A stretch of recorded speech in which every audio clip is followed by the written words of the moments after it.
बोलती पुस्तके.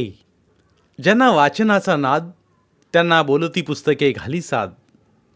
आमचं चॅनल सबस्क्राईब करा आणि सबस्क्राईब करायला इतरांनाही सांगा.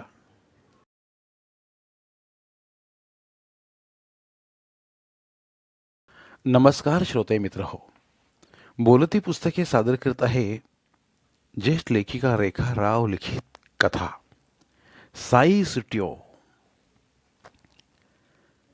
काही सवयी माणसाच्या इतक्या अंगवळणी पडतात की त्याच्या आयुष्याचा भाग बनून जातात. आजूबाजूची परिस्थिती, माणसं, वेळ बदलली तरी ती सवय आयुष्याची एक खोड बनून राहते. अलकाचं तसंच काहीच झालंय. गेली 20-25 वर्षे तिला पहाटे 4ला उठायची सवय. तिच्यावर तशी कोणी सक्ती केली नाही, पण घरातली कामे वेळेवर व्हावीत, स्वतःला थोडासा मोकळा वेळ मिळावा म्हणून तिने स्वतःला सवय लावून घेतली. पहाटे 4ला उठून स्वतःची आणीक उरकून शांतपणे देवाची पूजा करायची. सर्वांना चहा नाश्ता बनवून टेबलावर तयार ठेवायचा. मग 6ला रमाबरोबर मॉर्निंग वॉकला जायचं. तेही रमाच्या आग्रहामुळे. येताना दूध घेऊन यायचं. रमा तिची शेजारीन, तिच्याहून 3-4 वर्षांनी मोठी, शहरात वाढलेली, नोकरी करणारी, स्वभावाने एकदम बिनधास्त, स्वतःचं अस्तित्व आवड निवड जपणारी. या उलट अलका गोव्याच्या फोंड्यात जन्मलेली, लहानपणापासून देवपूजा, व्रतवैकल्य, संस्कार रूढी यात वाढलेली, मोठ्यांना मान देणारी, त्यांचा आदर करणारी, त्यांची मनं जपणारी प्रेमळ सोशिक मुलगी. BA झाली.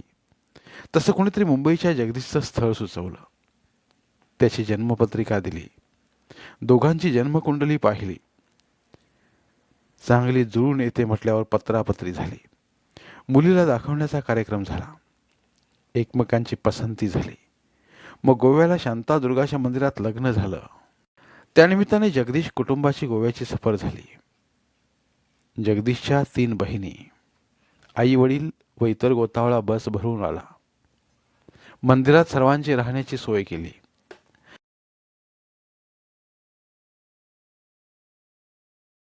लग्नानंतर 2 दिवस जास्त राहून सर्वांनी गोव्यातील मंदिरं, समुद्रकिनारे व इतर प्रेक्षणीय स्थळांना भेटी देऊन मग मंडळी मुंबईला परतली. घरात जगदीश व त्याचे आई वडील अशी 3च माणसं. 3ही बहिणी लग्न होऊन सासरी गेलेल्या, पण मुंबईतच उपनगरात राहायच्या. घर गोव्याच्या तुलनेत पार लहान. 2च खोल्या, हॉल व किचन. बाल्कनीचं रूपांतर बेडरूममध्ये केलेलं. फोड्याला ऐस पैस मोकळ्या मोठ्या घरात राहिल्या अलकाचा जीव गुदमरायचा इथे. स्वयंपाकघराला लागूनच संडास बाथरूम असल्याने तिला अंघोळीला संडासला जायला संकोच वाटायचा. घाण वाटायची, किळस यायची. फोंड्याच्या घरातच बाथरूम संडास बनवलं होतं, पण ते स्वयंपाकघरापासून बैठकीच्या खोलीपासून लांब होतं. खोल्याही मोठ्या व दूर असल्यामुळे कुणी बाथरूमला गेलेलं आलेलं समजायचं नाही. अलकाचा स्वभाव भिडस्त व संकोची, सदैव तडजोड करण्याची वृत्ती. त्यामुळे ती काही न बोलता मुकाट्याने सर्वांचा स्वीकार करायची. कुणाला आपल्या भावना मते बोलून दाखवायची नाही. त्यातून जगदीश एकदम घुमा, कमी बोलणारा, मुखस्तंभच जणू. कुणाशी मोकळेपणी बोलणं नाही की हसणं नाही. आपण बरं की आपलं काम बरं. सकाळी ठरल्या वेळेला घरचा डबा घेऊन ऑफिसला जाणार. संध्याकाळी 7:30-8ला परत येणार. आला की जेवायला बसायचा. जेवतानाही मोजकंच बोलणं. दिवसभर काय झालं, कोण आलं, कसली चर्चा नाही. जेवण होता सोफ्यावर बसून टीव्हीचे चॅनल बदलत त्याच बातम्या ऐकणं.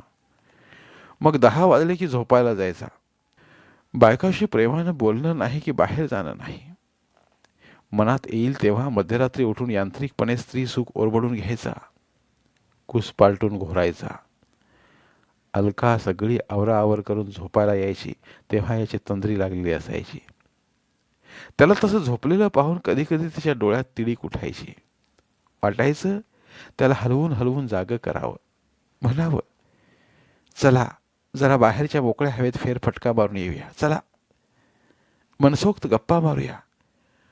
पण ते धैर्य तिच्यात नव्हतं. त्याचा स्वभाव मनमोकळा नाही हे तिला लग्न होऊन घरी आल्यावरच कळलं. तसा तो स्वभावानं वाईट भांडखोर नव्हता. सर्वांवर त्याचं प्रेम होतं, पण ते दाखवण्याची पद्धत नव्हती. थोडासा एकलकोंडा, घुमा. तरुण वयात घरची बहिणींच्या लग्नाची जबाबदारी पडल्यामुळे तो अकाली प्रौढ झाला होता. खरं तर आता तिन्ही बहिणींची लग्न, पहिली बाळंतपणं झाली होती. डोक्यावर कसलंही कर्ज शिल्लक नव्हतं. देवाच्या कृपेने त्याचं नीटनेटकं काम पाहून प्रमोशनही मिळालं होतं. पगारात वाढ झाली होती. अलकाला वाटायचं एरवी नाही तरी निदान शनिवार रविवारी बाहेर फिरायला जावं, एखादा सिनेमा पाहावा, हॉटेलात खावं, चौपटीवर फिरायला जावं, मन मोकळ्या गप्पा माराव्यात. त्यांना ऑफिसमधल्या गमती जमती सांगाव्या. मुंबईत ती फारशी राहिली नव्हती.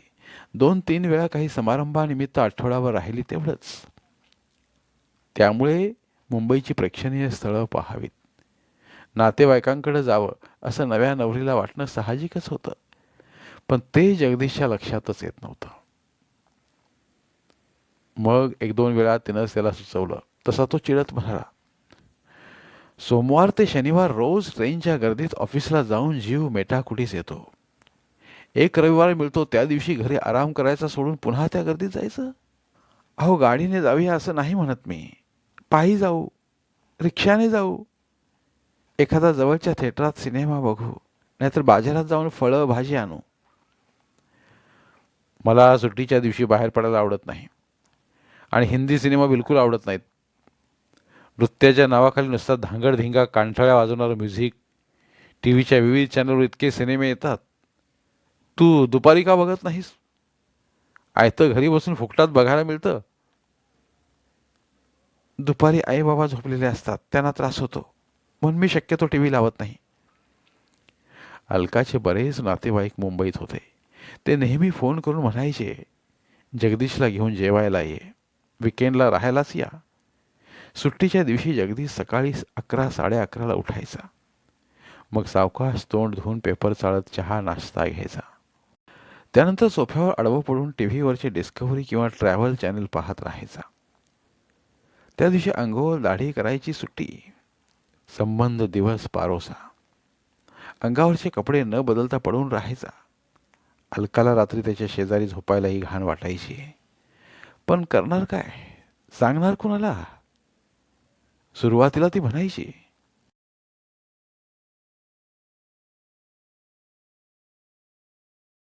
अहो, अंघोळ करून येतो ना, जेवायला वाढते. तसं तो म्हणायचा, आज अंघोळ दाढीला सुट्टी. तुम्हाला भुका लागल्या असतील तर जेवून घ्या. मी उशिरा नाश्ता केल्याने मला आता भूक नाही. ती सासू सासऱ्यांना वाढायची. स्वतःला भूक लागली तर जेवून घ्यायची. कधीतरी 3-4 वाजता तो जेवायचा, मग झोपायचा. ते दिवे लागलेल्या अंगाला आळोखे पिळोखे देत उठायचा. चहा घेऊन सोफ्यावर ठाण मांडायचा. राहिलेला पेपर पूर्ण वाचून काढायचा. त्याचे आई बाबाही त्याला काही सांगायचे नाहीत, विचारायचे नाहीत. सदैव दबून असल्यासारखे असायचे ते. आपली मतं, आपले विचार कधीच मांडायचे नाहीत. कधी कुठे घेऊन जा म्हणायचे नाहीत. घरात संवाद असा नव्हताच. अलकाला आश्चर्य वाटायचं, पण ती गप्प बसायची.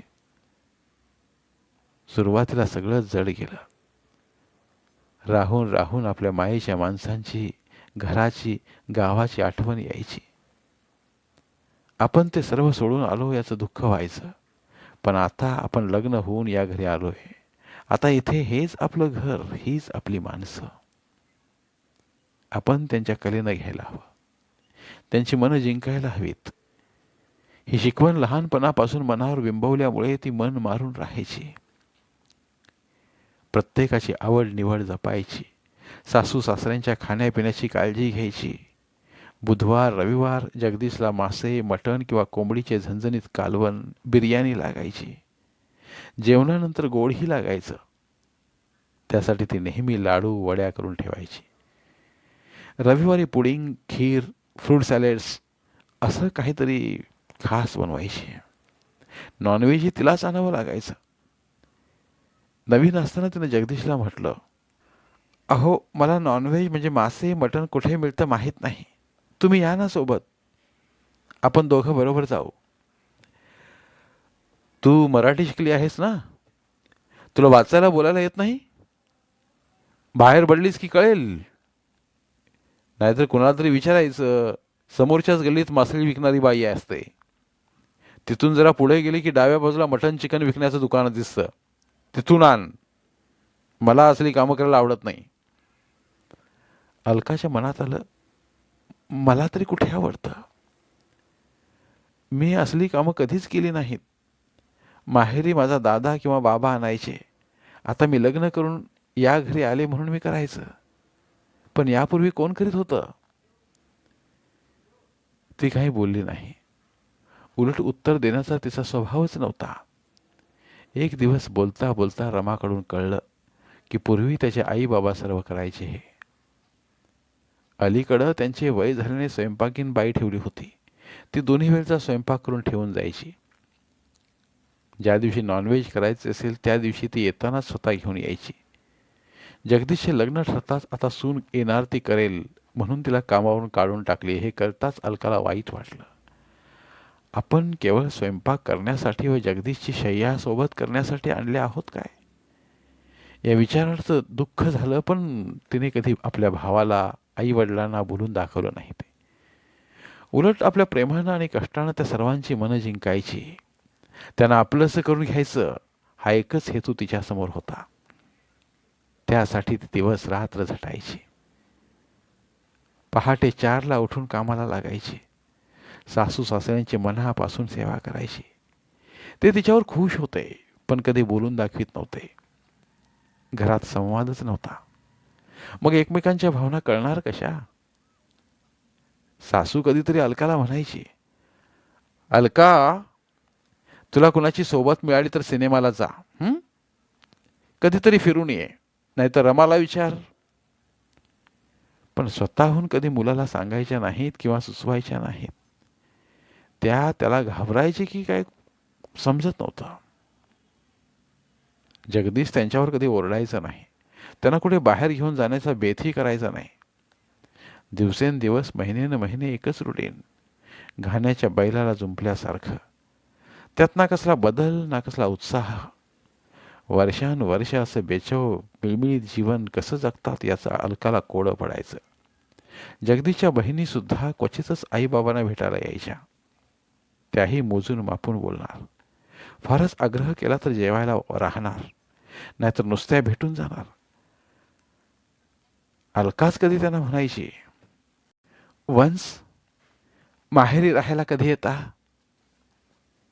त्या हो न म्हणता नुसत्या हसायच्या. त्यांची आई ही आग्रहानं बोलवायची नाही. मग आपण बोललेलं त्यांना आवडलं की नाही असं वाटून गप्प बसायची. तेवढंच बोलायची. नकळत तिचं मन तिच्या माहेरच्या माणसांची तुलना करायचं. तिच्या माहेरी फोंड्याला माणसांची, नातेवाईकांची सदैव ये जा.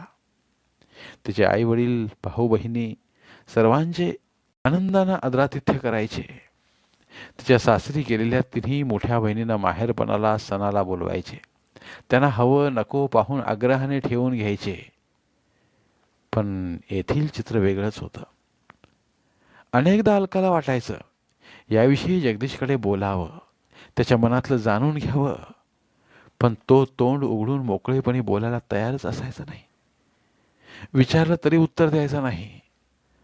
सासू सासरेही गप्प गप्प. सुरुवातीला तिच्या मनाची फार कोंडी व्हायची. आपण बोलणं विसरून तर जाणार नाही ना असं वाटून अस्वस्थ व्हायची ती. पण मग हळूहळू तिने सवय करून घेतली आणि ती सवय कायमची जडली. आपलं सगळं लक्ष घरकामात घातलं.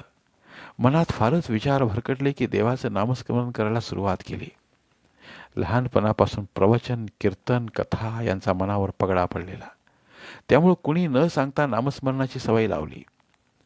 हळूहळू ती या जीवनात रुळत होती, किंबहुना स्वतः त्या जीवनात समरस होण्याचा प्रयत्न करीत होती. याच सुमारास एक दिवस तिला जाणवलं की आपली पाळी चुकली. रात्री तिने ही बातमी जगदीशच्या कानावर घातली. वाटलं तो आनंदाने नाचेल, उड्या मारेल. त्याऐवजी अत्यंत कोरडेपणाने म्हणाला, तू योग्य ती काळजी घेतली नाहीस. किती महिने झालेत? तिचा हिरमोड झाला.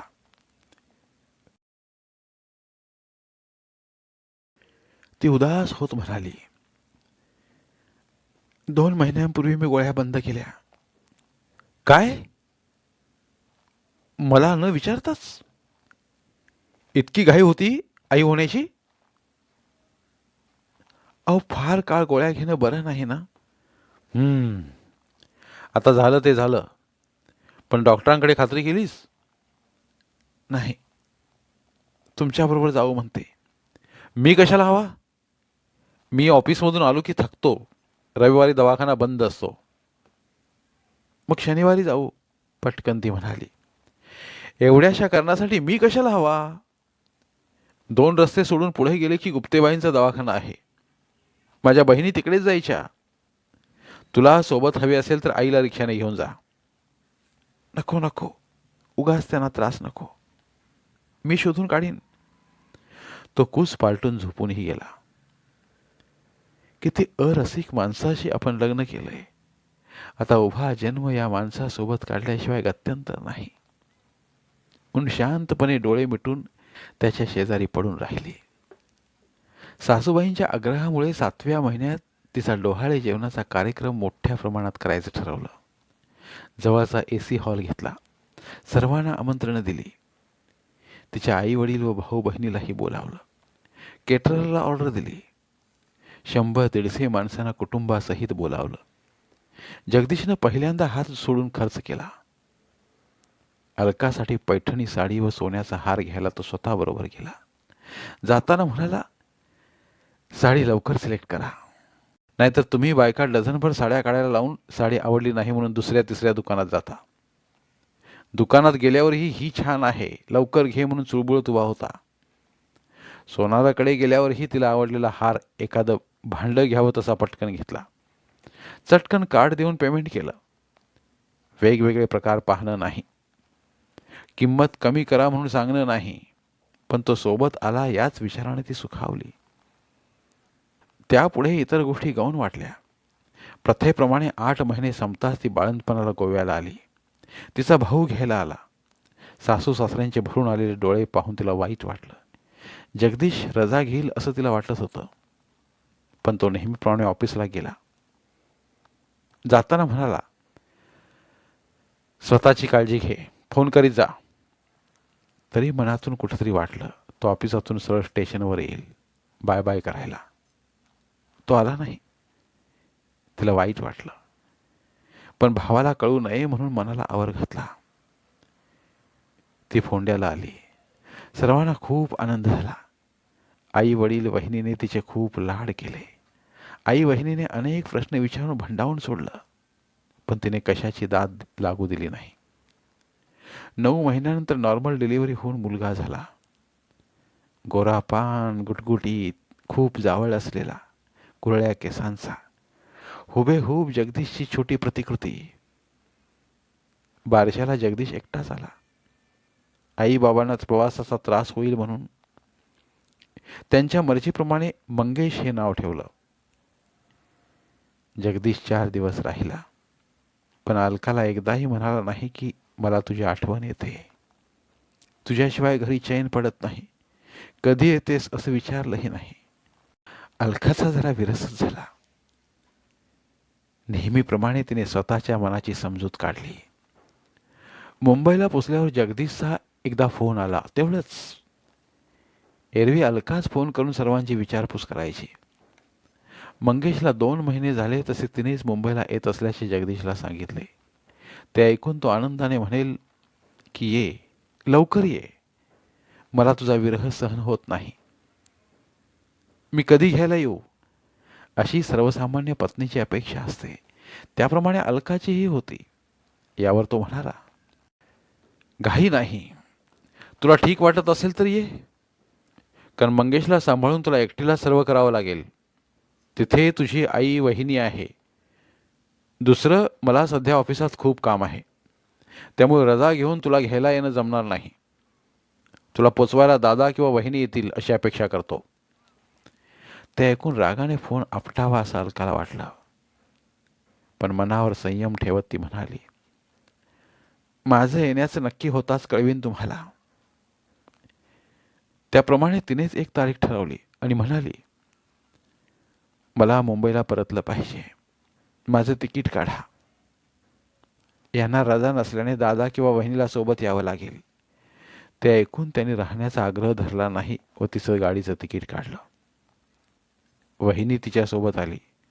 वहिनी 2 दिवस राहिली आणि जायला निघाली. जगदीशने तिला राहण्याचा आग्रह केला नाही. तिच्या सासूबाई तोंड देखील म्हणाल्या, अजून थोडे दिवस राहिले असतीस.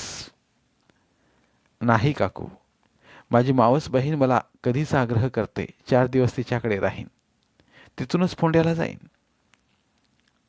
अलकाला वाटलं होतं घरातल्या नव्या पाहुण्यामुळे जगदीशच्या आखीव रेखीव जीवनात काहीतरी फरक पडेल. बाप बनला म्हणून काही बदल होतील. उत्साहाचे आनंदाचे वारे वाहतील. घरात काहीतरी मदत करेल. बाळाला उचलून घेईल, त्याच्याशी लाडं बोलेल, त्याला खेळवेल. पण कसलं काय? मंगेश रात्री उठतो, त्यामुळे त्याची झोपमोड होते. दुसऱ्या दिवशी सकाळी उठून ऑफिसला जायचंय म्हणून स्वारीनं आपलं अंथरूण हॉलमध्ये आईबाबांबरोबर हलवलं. तो सोफा कम बेडवर झोपू लागला. सुट्टीच्या दिवशी तीच पूर्वीची तऱ्हा. उशिरा उठणं, आंघोळ, दाढी न करणं. मंगेश कितीही रडत असला तरी त्याला उचलून घेत नसे. बिचाऱ्या सासूबाई स्वतःला होत नसलं तरी मांडीवर घेऊन गप्प करण्याचा प्रयत्न करायच्या. त्याच्याशी लाडं बोबड्या भाषेत बोलायच्या. बाप म्हणून जगदीश मंगेशचं काहीच करीत नव्हता. निदान सुट्टीच्या दिवशी तरी त्यानं बाळाला घ्यावं, खेळवावं असं अलकाला खूप वाटायचं. पण तो त्याच्याच तंद्रीत मग्न असायचा. अलकाचा राग व्हायचा. आतल्या आत घुसमट व्हायची. तिची फार पंचायत व्हायची. खरंच बाहेरचं मंगेशचं करता करता तिची त्रेधा तिरपट उडायची. जीव थकून जायचा. जगदीशला काही सांगावं तर तो म्हणाला असता, तू इतक्यात आलीसच कशाला? काही महिने अजून गोव्याला राहायला हवे होते. तूच घाईने आलीस.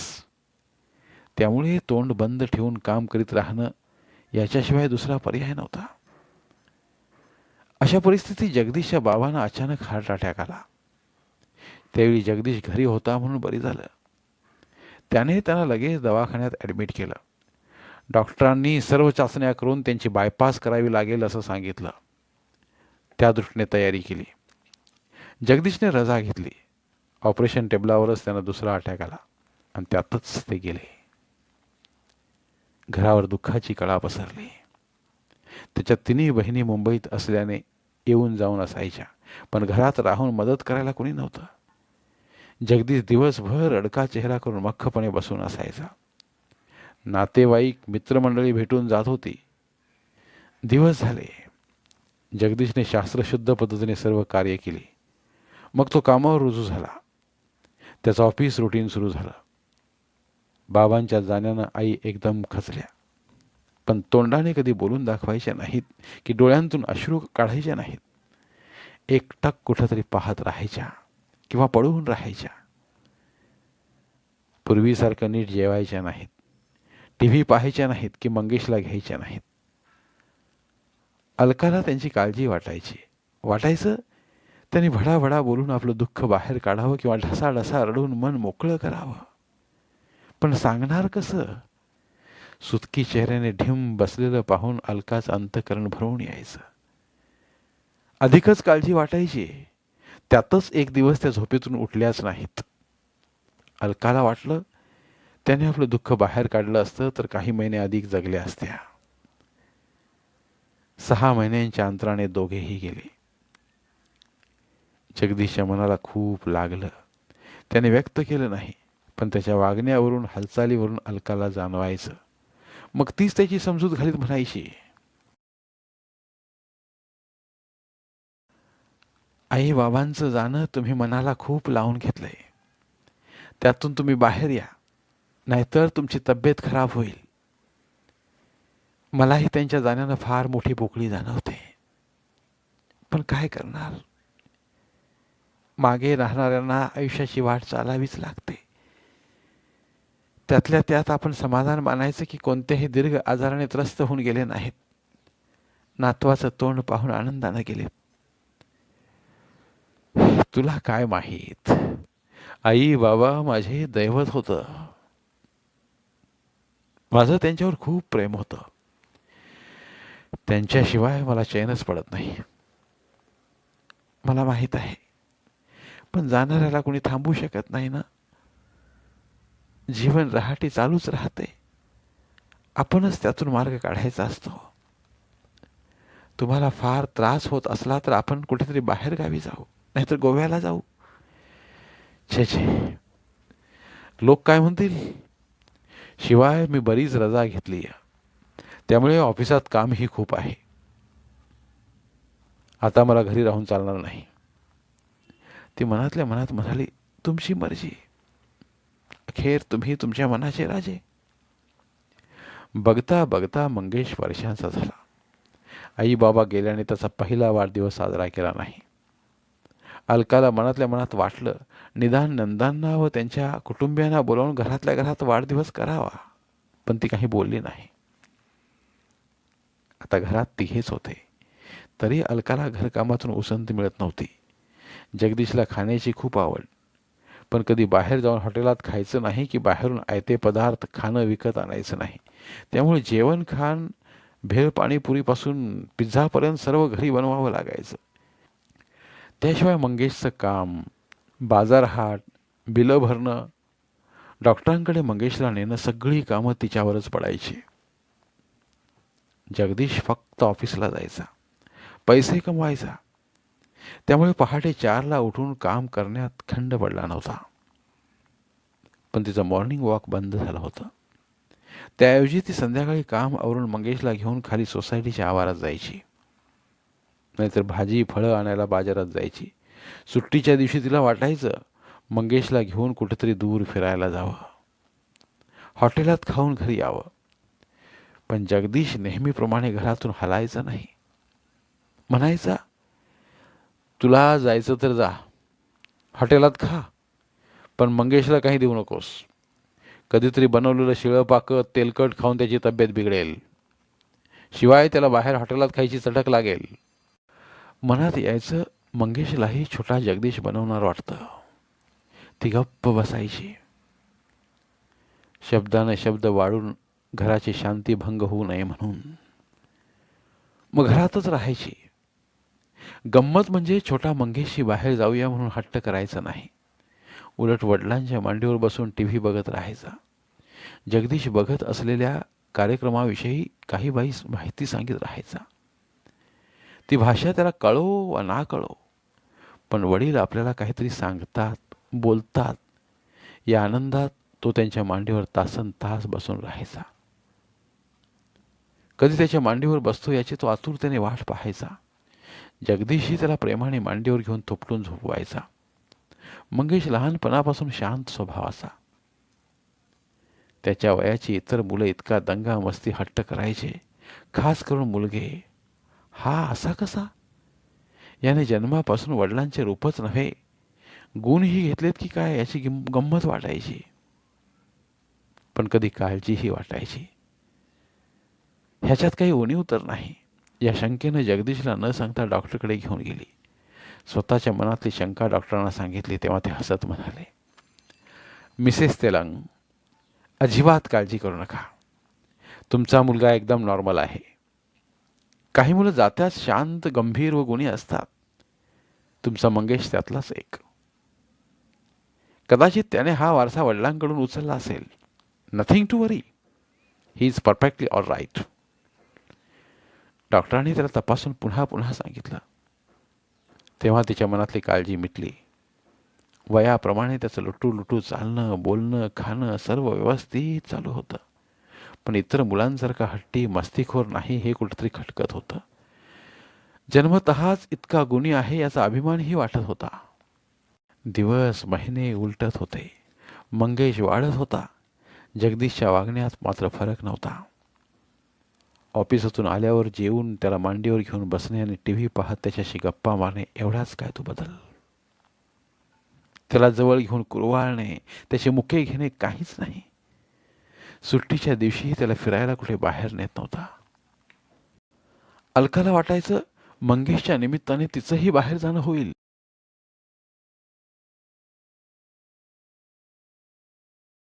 कधी कधी ती मंगेशलाही पडवायची, पण कसलं काय. मंगेशही हट्ट न करता बाबांबरोबर गप्प बसून राहायचा. जगदीशचं मुलावर प्रेम नव्हतं असं नाही. त्याने घरी असल्यावेळी तो सतत समोर हवा असायचा.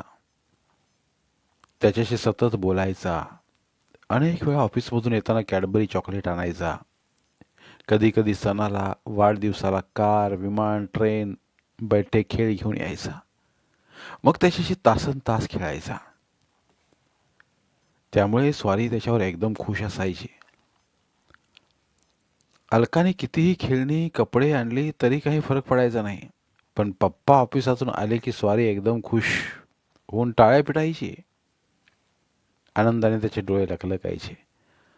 पप्पा, माझे लाडके पप्पा आले, आय लव्ह यू म्हणत त्याच्याशी तहान भूक विसरून खेळत राहायचा.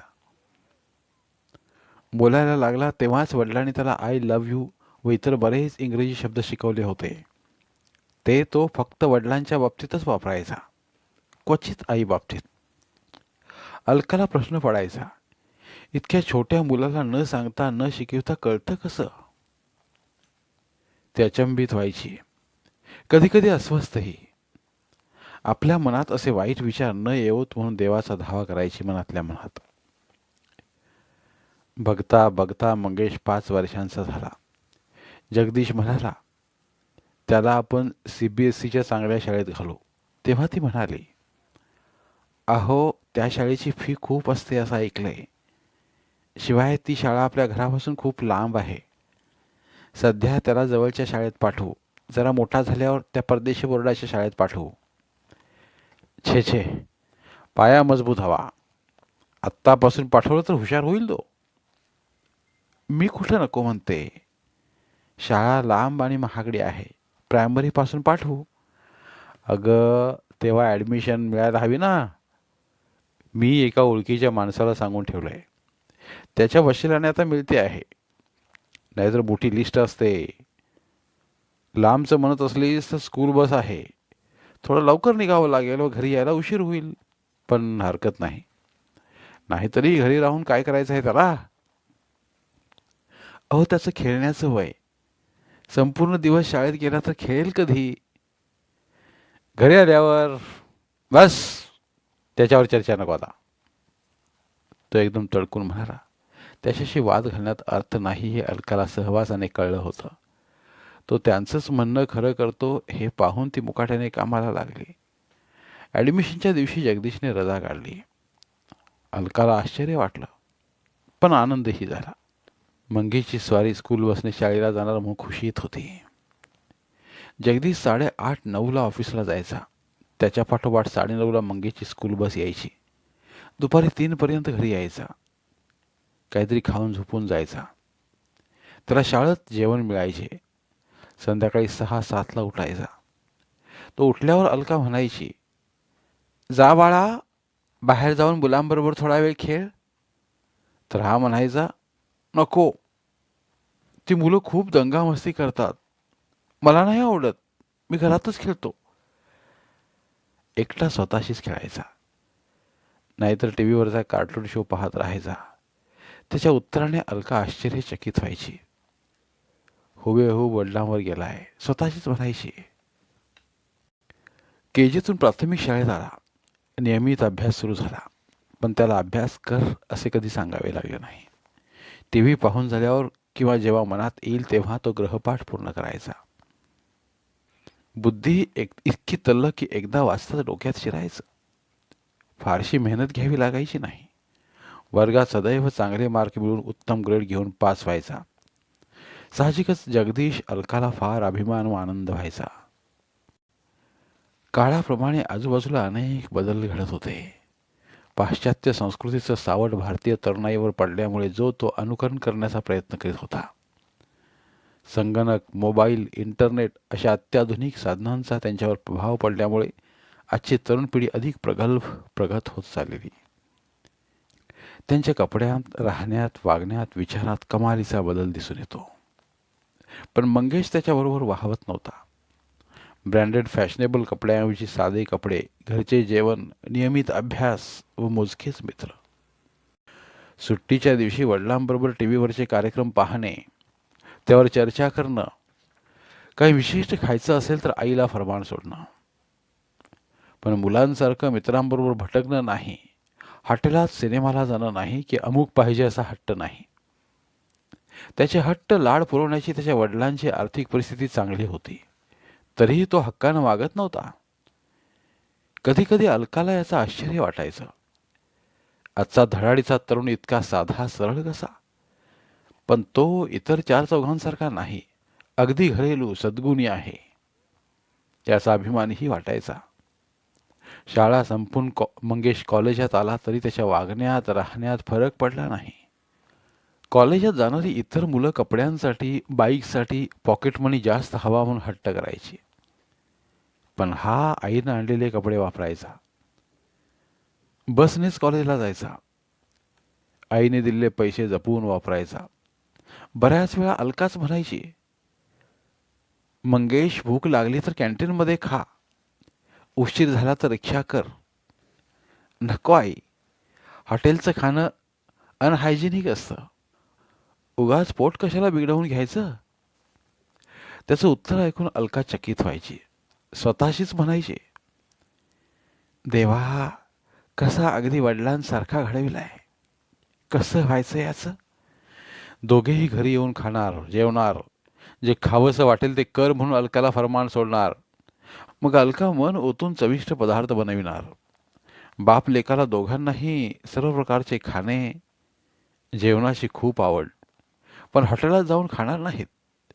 त्यामुळं त्यांच्या जिभेचे चोचले पुरवण्यात अलकाला दिवस कमी पडायचा. पहाटे 4ला उठून कामाला सुरुवात करावी लागायची. ती कुशल सुगरण असल्यामुळे दोघांचे चांगलेच फावले होते. पण तिला कामाचा त्रास होतो, तिलाही थोडी विश्रांती हवी, बदल हवा, हे त्यांच्या मुळीच लक्षात येत नव्हतं. आणि याचंच दुःख अलकाला होतं. कुणाला न सांगता ती मुकाट्याने सहन करीत होती. कधी कधी तिला वाटायचं सर्व टाकून कुठेतरी पळून जावं. पण या दोघांचं कसं होईल या विचाराने ती मनाला आवर घालायची. अलीकडे तिला वेगळीच काळजी पडलेली. आपला मुलगा बुद्धिमान, हुशार, देखणा आहे, पण तो आजच्या तरुणासारखा जीन्स, रंगीबेरंगी टी शर्ट्स वापरत नाही, फारसा मिसळत नाही, कुणा अनोळखी माणसांशी बोलत नाही, त्यामुळे स्मार्ट दिसत नाही. हुशार असूनही कुणावर छाप पाडू शकत नाही. याला थोडा बदलायला हवा. म्हणून तिने मुद्दाम त्याच्यासाठी गडद रंगाचे जीन्स, हल्लीच्या फॅशनचे टी शर्ट्स आणले. पण आईवर ओरडून म्हणाला, आई, हे काय घेऊन आलीस, कुणासाठी? तुला माहीत आहे मी असे भडक टी शर्ट वापरत नाहीये, मला जीन्समध्ये कम्फर्टेबल वाटत नाही. उद्याच जाऊन बदलून आण आणि साधी पॅन्ट व बुश शर्ट आण. तिचा विरस झाला. तरुण असूनही वडिलांसारखा तो पॅन्ट व चौकड्याचा हाफ बुश शर्ट घालायचा. वडिलांसारखाच हा हट्टी व जिद्दी आहे हे तिला कळू लागलं. तशी काळजीही वाटू लागली. बघता बघता मंगेश MS झाला. दिवस काय कुणासाठी थांबतात. त्याला चांगली नोकरीही लागली. काही पालक मुलीला पाहायला या असेही म्हणू लागले. आजच्या शहरातील तरुण मुलांचे विचार व आवड पाहून अलकाने मंगेशला फॅशनेबल कपडे वापरायला सांगितले. तसा तो चिडून म्हणाला, आई, मुलीला माझ्याशी लग्न करायचं आहे की माझ्या कपड्यांशी? अलका निरुत्तर झाली. तिने मुलीविषयीच्या त्याच्या अपेक्षा विचारल्या तर म्हणाला, मी इतका शिकलोय तेव्हा मला उच्च शिक्षित, स्मार्ट, सुंदर मुलगी हवी. नोकरी केली तर चालेल, पण करिअर मागे धावणारी नको.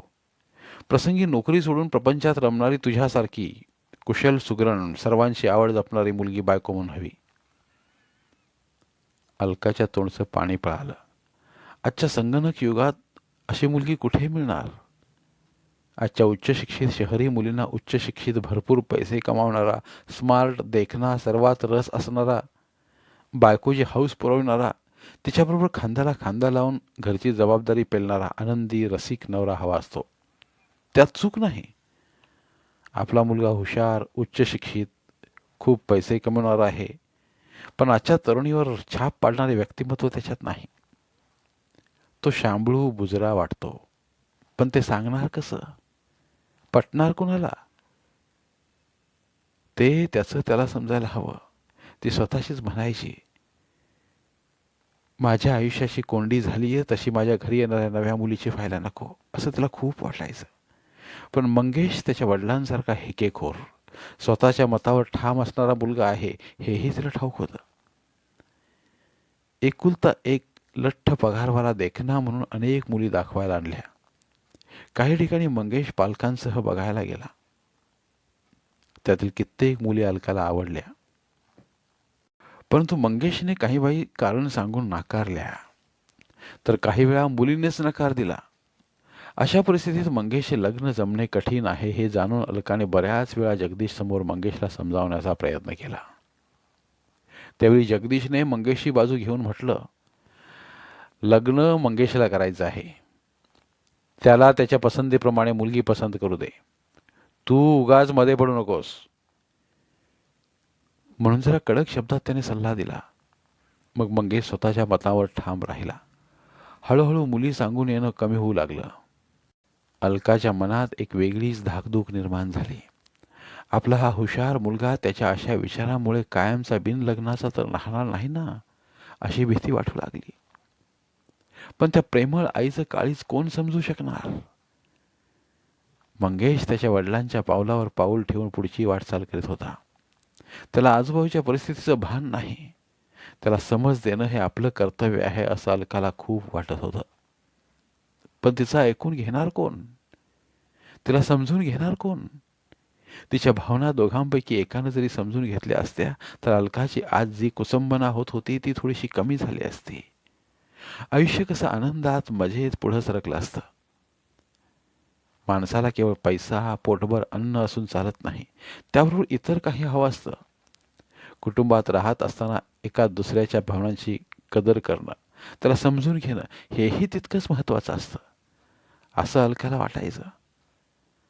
आपल्यासारखी आपल्या घरात येणाऱ्या नव्या सुनेची अवस्था होऊ नये. निदान तिने व मंगेशने तरी आयुष्यातला आनंद पूर्णपणे भोगावा, जमेल तितकी हौस मौज करावी अशा मताची अलका होती. पण तिच्या मतांना, विचारांना घरात शून्य किंमत होती. किंबहुना तिची ही मते कुणी समजून घ्यायला तयार नव्हतं. याचंच तिला वाईट वाटायचं. कुणी तिला मारत नव्हतं की शब्दानं दुखावत नव्हतं. हाताशी खर्चाला भरपूर पैसेही होते, पण त्या पैशांचा उपभोग घ्यायला, मजा करायला स्वातंत्र्य नव्हतं. नवऱ्याच्या व मुलाच्या मनाविरुद्ध जाऊन एकटीनं हौस मौज करणं अलकाला पटत नव्हतं. ते तिच्या स्वभावातही नव्हतं. ती एक साधी, सरळ घरेलू गृहिणी होती. लहानपणापासून मनावर तसे संस्कार झाल्यामुळे कुणाच्या भावना दुखावून त्यांच्या मर्जीविरुद्ध स्वतःच्या मनाप्रमाणे वागणं तिला जमत नव्हतं व पटतही नव्हतं. त्यामुळेच तेलंग कुटुंब सुखी व एकसंग होतं. पण अलका आतल्या आत दुःखी होती. सदैव स्वतःच्या भावनांना दाबत होती ती. त्यामुळे मनाची खूप कोंडी होत होती. ही कोंडी, हे दुःख दुसऱ्यांना सांगूही शकत नव्हती. सांगणार कुणाला? कुणाला सांगूनही ते पटलं नसतं, कारण बाहेरून हे कुटुंब अत्यंत सुखी व श्रीमंत वाटायचं. गेली 30 वर्षे अलका बंद ओठा आड हे दुःख घेऊन वावरत होती. संसाराची कर्तव्य इमाने इतबारे पार पाडित होती. तिच्या जागी दुसरी मुलगी असती तर कधीच घटस्फोट घेऊन वेगळी झाली असती, किंवा कोणाच्या मताची पर्वा न करता स्वतःला हवं तसं आयुष्य जगली असती. नवऱ्याचे पैसे मित्रमैत्रिणीबरोबर उडवले असते, पण अलका त्यातली नव्हती. तिच्या मनावरचे संस्कार वेगळे होते. पण आजची 21व्या शतकातली मुलगी हे सर्व सहन करेल? तिचंच मन तिला विचारित होतं आणि अप्रत्यक्षपणे त्याचं उत्तर येत होतं, नाही. अशा परिस्थितीत आपल्या मंगेशचं कसं होईल हाच मोठा प्रश्न तिला पडला होता. परंतु बाप लेकाला त्याची अजिबात चिंता नव्हती. ते दोघे आपल्या आखीव रेखीव दैनंदिनीत रम्मान होते. मंगेशचं वय वाढत होतं. आता त्याला मुलीही सांगून येत नव्हत्या. त्याचा स्वभावही असा होता की त्याचं तो लग्न जमविणं कठीण होतं. कोणी त्याचा पगार व डिग्री पाहून लग्न केलं तरी ते किती काय. अलकाच्या आयुष्यातील गुंतागुंत वाढत होती. दिवसेंदिवस काळजीनं त्रस्त होत होती. असेच दिवस महिने उलटत होते. ते कुणासाठी कधीच थांबत नाहीत.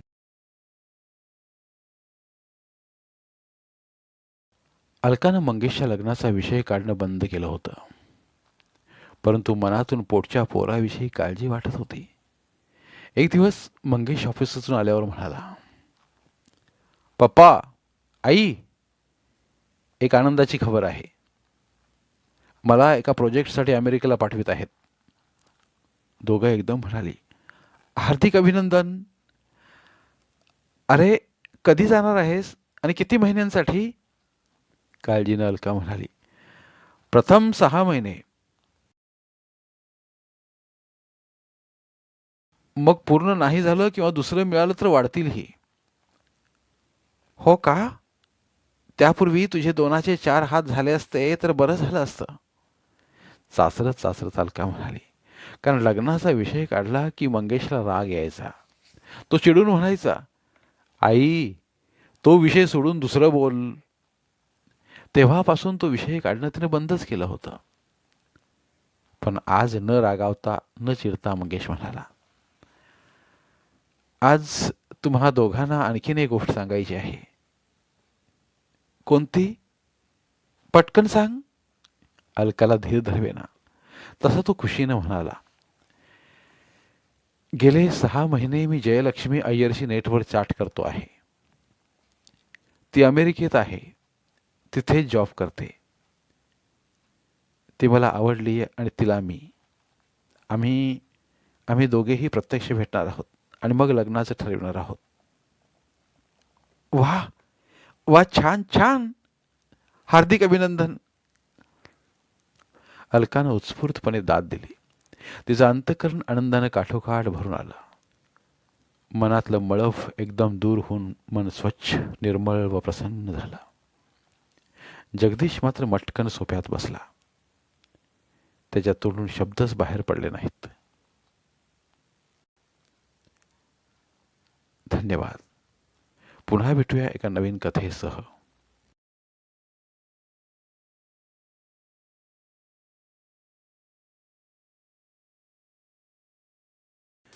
धन्यवाद.